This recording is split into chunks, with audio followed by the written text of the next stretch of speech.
The Exorcist was directed by William Friedkin, released in 1973। तो जैसे shining की video में एक अब्यूज वाली थियरी थी, सेम वे दी एक्सोर्सिस्ट में भी एक सेक्सुअल अब्यूज की थियरी है। Again this is just a theory. हाँ, ये मूवी 12 साल की रेगन के बारे में है जिसे डीमन ने पोजेस कर लिया है और अब उसका एक्सोर्सिज्म होने वाला है। You ever heard of exorcism?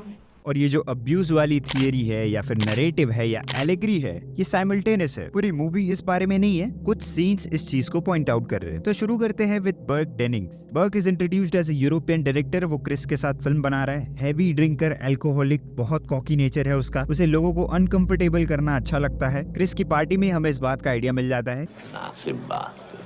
वो रेगुलरली क्रिस के घर पर आते रहता है, लेकिन सडनली बर्ग की डेथ हो जाती है और वो भी ऑफ स्क्रीन। वो रेगन के बेडरूम से नीचे गिर जाता है और उसकी पूरी गर्दन घूम जाती है। Now the question arises is that ये बंदा इतनी रात को एक हाईली सेडेटेड 12 साल की लड़की के बेडरूम में क्या कर रहा था? Think about it. Look, he wouldn't have any reason in the world to go up to her room. Oh, I know, I realize, but... Regan party में आकर क्या कहती है? You're gonna die up there. ऊपर किसकी death होती है? बर्ग की। बर्ग कहता है what's for dessert? What's for dessert? And suddenly we cut to Regan lying in bed. Regan doctor से कहती है She advised me to keep my fingers away from her. Goddamn cunt. Where did she learn the word cunt? क्योंकि ये word पूरे movie में सिर्फ बर्ग denims ही use करता है। Canting hand. You know what she did?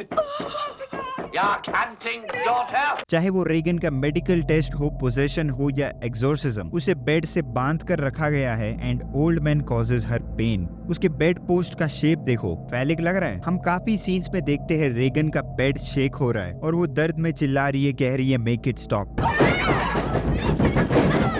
So her bed shaking, screaming in pain, everything against her will. This has to be the allegory of abuse. और movie में बहुत सारे scenes है जो काफी सेक्सुअल इन नेचर है, like Reagan का behaviour, her grabbing the क्रॉच, crucifix वाला सीन, उसकी foul language and many more.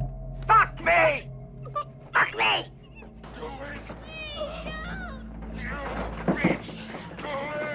Lick me! Lick me! अगर डायरेक्टर को हमें डराना ही था तो वो और भी बहुत कुछ कर सकते थे। इस तरह की सेक्सुअल इमेजरी, वर्बल अब्यूज की कोई जरूरत नहीं थी। ओके, तो अब बात करते हैं मूवी की opening, that is Iraq sequence के बारे में। पजूजू है इस डीमन का नाम जिसने रेगन को पोजेस कर लिया है। मूवी में उसका नाम मेंशन नहीं किया गया है, बट नॉवल में मेंशन्ड है। पजूजू मेसोपोटामियन रिलीजन का डीमन है। मेसोपोटामिया की शुरुआत कहाँ से हुई थी? प्रेजेंट डे इराक से, इसलिए फिल्म की शुरुआत भी इराक में होती है। पजूजू एक विंड डीमन है या फिर उसे किंग ऑफ विंड डीमंस भी कहा जाता है। जब पहली बार मेरिन को डार्कनेस में से पजूजू का रेलिक मिलता है तो एक हवा का झोंका आता है।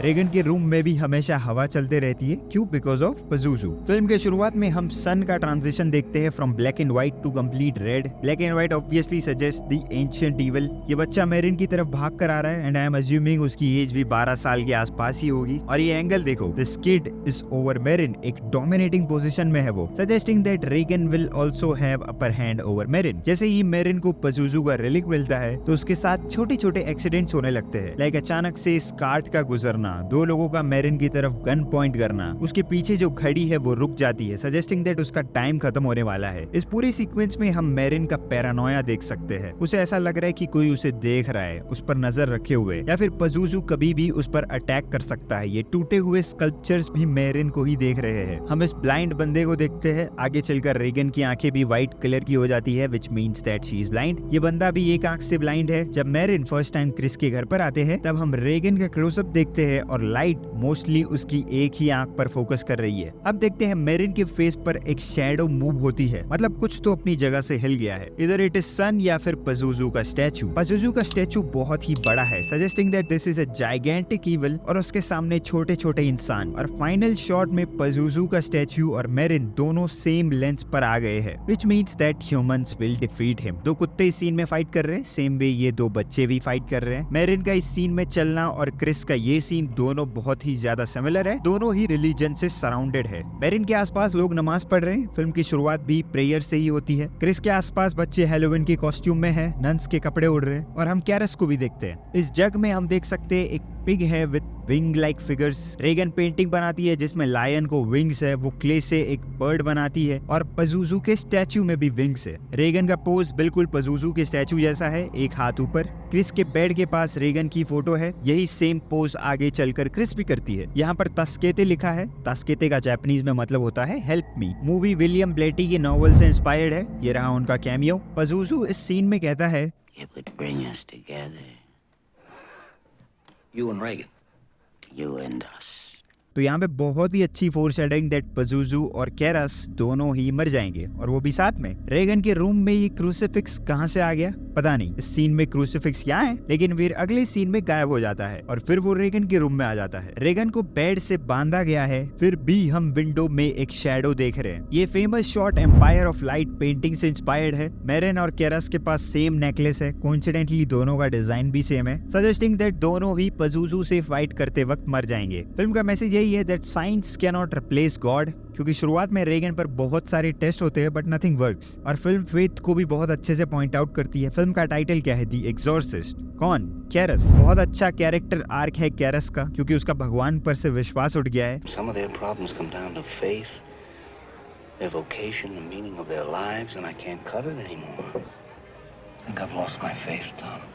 ऊपर से उसके मदर की भी डेथ हो जाती है, इस बात का भी गिल्ट उसके दिमाग में है और पजूजू उसे ये सब कुछ याद दिलाता है। वो क्रिस से मिलता है तो उसे साइकोलॉजिकल एक्सप्लेनेशंस देने लगता है क्योंकि उसके पास कोई फेथ ही नहीं है। But in the end Father Karras restores his faith. Yes, Father Karras, because this is the moment where he becomes father again. इस सीन में वो कितने कॉन्फिडेंस से कहता है दैट रेगन को कुछ नहीं होगा। Is she gonna die?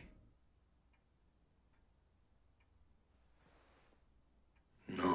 और एंड में हमारी कहानी का मेन हीरो बन जाता है। पजूजू जो डीमन है वो किसी को ऐसे ही पोजेस नहीं करता, हम उसे ऑफर करते हैं, जैसे कैरास ने कहा that take me instead of this girl. Same way Regan भी अपनी बॉडी ऑफर करती है पजूजू को। क्यों? Because she is lonely, she is missing a father figure. उसके पापा ने उसे बर्थडे पर कॉल नहीं किया। रेगन जिसके साथ बोर्ड गेम खेलती है उसका नाम क्या है? Captain howdy. रेगन के फादर का नाम क्या है? हावर्ड। रेगन को एंड में कौन बचाता है? Father Karras. तो Regan was always searching for a father figure. और एंड में मैं मेंशन करना चाहूंगा किंडरमैन की कैरेक्टर को, बहुत ही अच्छा कैरेक्टर है। अगर आप उसके सारे सीन्स देखोगे तो उसकी स्ट्रेटेजी बहुत अच्छी है। उसके सारे सीन्स पॉजिटिव नोट्स पर एंड होते हैं, whether it is with Cyrus या फिर क्रिस या फिर फादर डायर, ताकि वो उनके साथ एक अच्छी रिलेशनशिप मेंटेन कर सके और वो फ्यूचर में उनसे इन्फॉर्मेशन निकाल सके। Okay, so that's it guys. अगर आपको वीडियो अच्छा लगा you might want to hit that subscribe button और मैं मिलता हूँ आपसे अगली वीडियो में। अफसाने अब लिखता नहीं हूँ, मैं दुनिया को दिखता नहीं हूँ।